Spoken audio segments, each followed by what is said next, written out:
Cup, do you want to share something for a minute or two about the ISB in Davao? Okay. Thank you, ha. And, Boses teka. bakla muna ngayon sa bogang boses ko. Wait anak, wait. I know it's so early there sa'yo. Sumaksali. Ano ba yan? Ayun. Ang tawag, ayun, may tarsier, oh. Nakakasab. Yeah, alam mo, Hi. ang ganda talaga nung ang ganda nung training. Hindi ko kasi nakilala si Ma'am Carol nung first day. Dahil Hala, pagdating namin, Carol na lang. nagbabalang na lang ng gamit, pasok na diretso, yung iba nga hindi na nakapag-lunch. So, ganun kahigpit yung rules nung training na yon. And maganda naman talaga, nakakapagod pero it's really worth it. Marami tayong mga yeah, we're not allowed to share the content para lahat pupunta. Walang nag-record, walang phone. Grabe, nagkaroon ako ng phone cleansing for 3 days. Kasi sa totoo lang, hindi ako mabubuhay ng walang phone. Yun ang akala ko dahil alam mo yon, lahat bawat tunog importante sa akin yan. Pero okay na ko, I need to let go muna yung phone ko, mamaya na lang break. Ganon. Talagang that's one part, discipline. Pag talagang hindi pwede, hindi pwede. Kahit naiihi ka na, bawal tumayo during the session, gawin nyo yan sa break. So, importante yon talaga sa isang leader if we really want to step up. Yun talaga yung una, disiplina sa sarili. And there's a lot of, actually, it's not more of business eh. It's of personal. Kasi kapag ikaw, inayos mo yung internal mo, then everything will be okay. Sa family, sa business, everything. So it's really on us muna, yung dapat nilang i-cure, kumbaga. And just like what Carol said, talagang kailangan nating i-impose yung I am, whatever we believe in. Yun yung nagmamanifest sa buhay natin eh. So, for me, I know that I know that I got the knowledge, I got this ability, but sabi ko bakit ang bagal ng group ko, wala pa ako nakakahanap na kagaya ko. But I just learned na okay, I think I am expecting too much from my downline na gusto ko kasi kailangan alam nyo na to pag naturo ko alam nyo na. So I need to have several hats. Ang lagi kong nawe-wear yung hat ko is para akong nanay na kailangan ganito ka, kailangan ganito, ayusin mo yan, kailangan alam mo na yan, pag naturo ko na, pak, wag mo na akong tatanungin ulit, you should know that. So, okay, sometimes you need to be you need to have this small allowance na, o sige, ulitin natin dahil hindi mo pa alam. Sige na nga, ulitin natin, ganon. And na-realize ko na baka I am doing that also to my kids. So, yun, ako, gusto ko umuwi nung gabi na yun.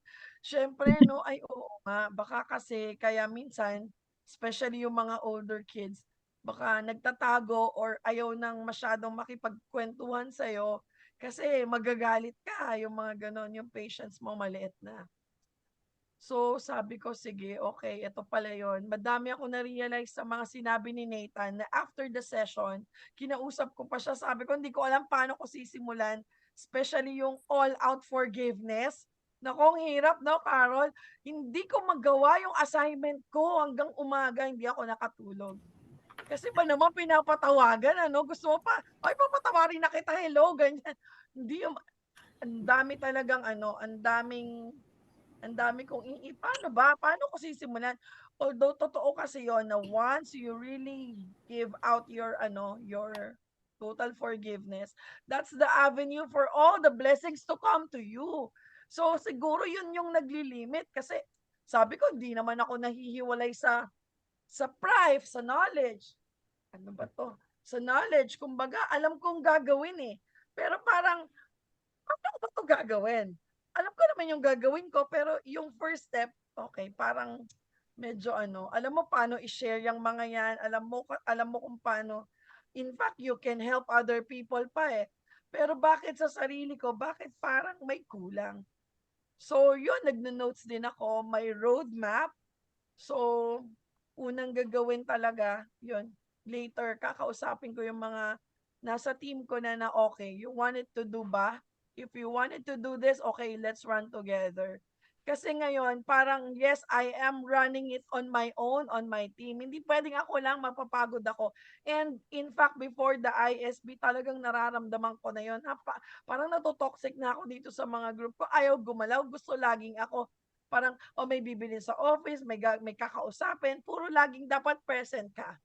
So, kailangan matutunan din nila. And for me to be able to do that is really siguro bigyan sila, o sige, I'll do like what you do, Donna, micro meeting, or kung kailangan i-one-on-one, sige, bibigyan ko sila ng chance na gano'n, okay, let's do one session. Lahat kung ano kailangan mong matutunan. Kasi after this, if you wanted to run or do not run, ako tuloy lang. So, I will have a heart-to-heart talk with them kasi gusto kong gawin, pero kung ako mapipigilan ng mga taong nagpapabigat, I'd rather really leave them na lang. Balikan mo na lang sa susunod and get other people who will run with me. Parang ganun. Kasi Yes. syempre, for me, importante sa akin yung moral obligation with my downlines. Pag sumali sa akin, gusto ko mabawi niya at least, yung mag-ROI siya at least. But nasa kanila kung ayaw pa nilang mag-ROI eh. 'Di ba? Hindi yung ako yung pipilit na tara na, puntahan natin 'to, tara ganito, kausapin natin siya. So, kailangan gano'n, kailangan maging open. Medyo nag-a-assume din ako na okay, kaya 'to sumali, gustong kumita. But may mga tao na talagang ni umattend ng Zoom, hindi eh. So, do'n ako naiinis and another hat na naman, ano ba? Ay, gusto mo ba minsan medyo nasusungitan mo dahil ayaw kumilos? Parang gano'n. Pero kung we have Yes. our own time. Just like, yeah, si Carol, taon na, di ba? Pero parang, okay, ngayon niya lang na-realize na, ay, okay, oo nga. So sana, sabi kong gano'n, 'pag nakausap ko sila, nakapag-session kami, ma-realize din nila yon. Kasi hindi lahat ng time, mayroon akong time na makausap sila. So, at makatakbo together with them. So, 'pag nakahanap na ako ng ibang partner na tatakbo kagaya ko, may iiwan nga sila. So, kailangan mag-isip muna kayo ngayon, sasama na or hindi. Kasi kung sasama, tara tayong dalawa. Tsaka yun, pinakamabigat yung ano, ano ba, yung mga limiting belief. Actually, okay naman ako dun sa limiting belief as I know, pero nag-open pa rin ng avenue yung training na, ito pala yung mali ko 'no, ito pala yung ano, ito pala yung self-realization talaga kasi yun, eh. Actually, emotional yung training na nahirapan din akong huminga nung gabi. Oo, para siyang himatayin, 'no? Pagod kasi for me sa case ko, anything too far, like too happy, too sad, too emotional, I cannot contain. Yun yung problema sa heart ko. Pero ewan ko ba kay Nathan, nakakainis. Na-extract ako nung gabi na yun eh. Oo nga, ano ba? Kailangan bang puntahan ko tong mga tao na to para patawarin ko na? Kasi hindi basta yung ginawa sa akin ng mga taong yon. Kumbaga, nasira yung buhay mo, parang ganon. But siguro the fact na I'm still alive, na dati naghihintay na lang ako ng expiration date ko. And now I'm still here for 1 year because of pride. Maybe really God is telling me na okay, May, ito pa yung mission mo kaya buhay ka pa hanggang ngayon. So maybe that happened for me to be corrected and for me to help them correct their lives as well. So talagang nagpaplano akong puntahan sila. Magalit na kung sino magagalit sa kanila pag nakita nila ako ulit. Pero I must do that in order for also to seal relationships. We need to have this closure for us to start again. Para Mhm. ma-leave ko na lahat ng mga yan, bahala na kayo diyan. Kung gusto niyong sumama sa akin, sige.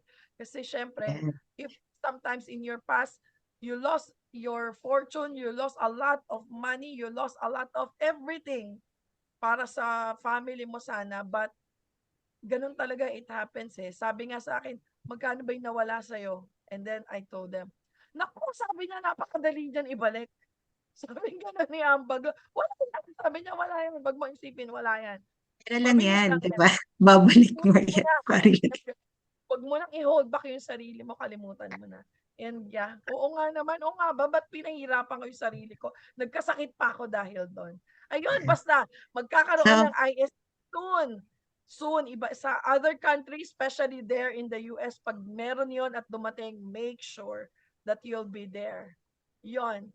And then, thank you, other P. Sige, sorry. sharing, basta maganda. Maganda. Okay.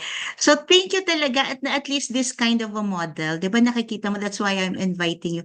Kasi sa akin naman, we are all independent business owners. So like I just wanted to have fun for everyone din. So medyo hindi na yung trato ko kasi kumbaga, if you want to run, I'll run with you. If you want to walk in the park, I'll walk in the park with you.